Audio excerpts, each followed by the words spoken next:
Hello YouTube, and for my first narration, I'll be reading a creepypasta that is very near and kind of dear to my heart.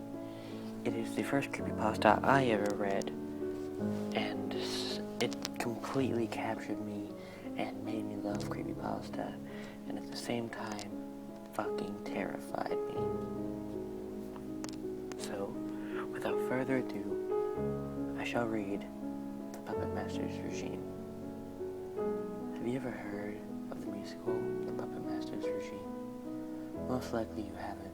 In fact, even hardcore musical lovers often do not know the story of this little production. It was a 1934 stage musical written by anonymous authors of the music, lyrics, and book.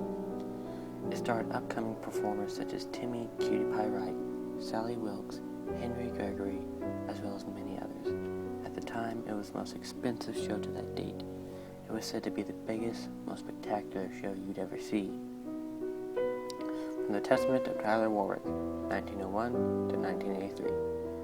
I went to see this show about a week after I turned 33.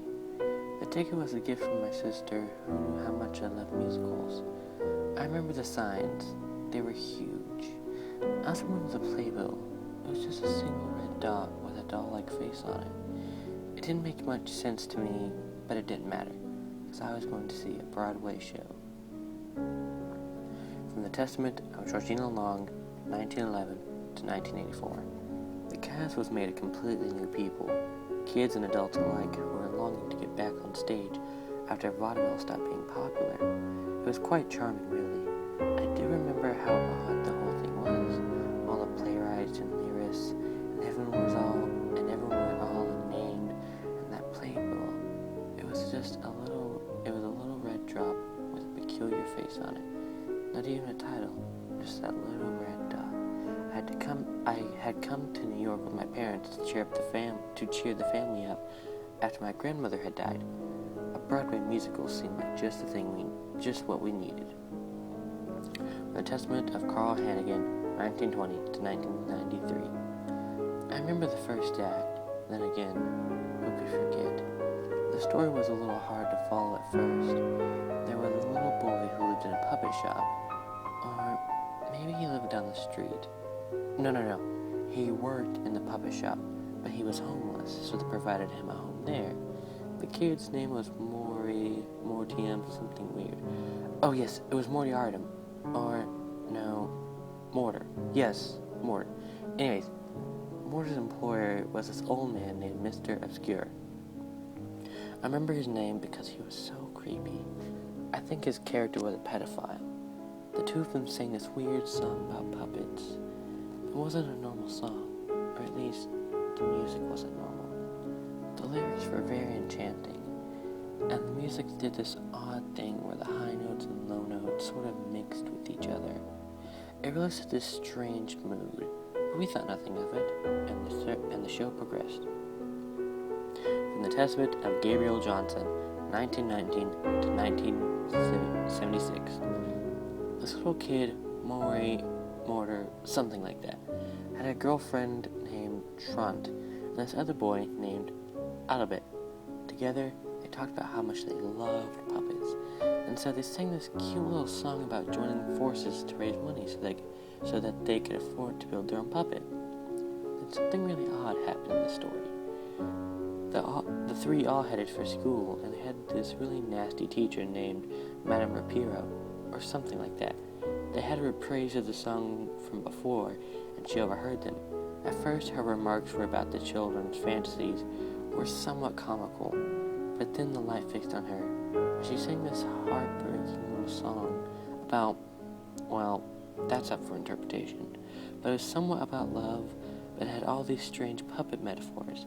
Then she just went on this little breakdown. We thought it was this strange character trait. She started singing off key and went to beat one of the kids. The curtain fell, and there was a scuffle heard on stage. We sort of dismissed it. We dismissed it though. So soon the curtain rose again, and we were back at the puppet shop. From the Testament of Louis Roberts, 1905 to 1967.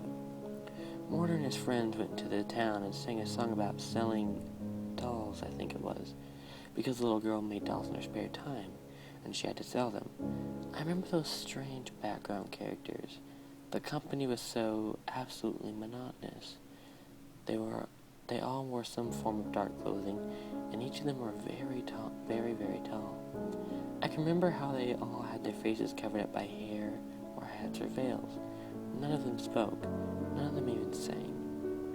During the course of the show, they just walked in perfectly straight lines, as if they weren't even part of the show.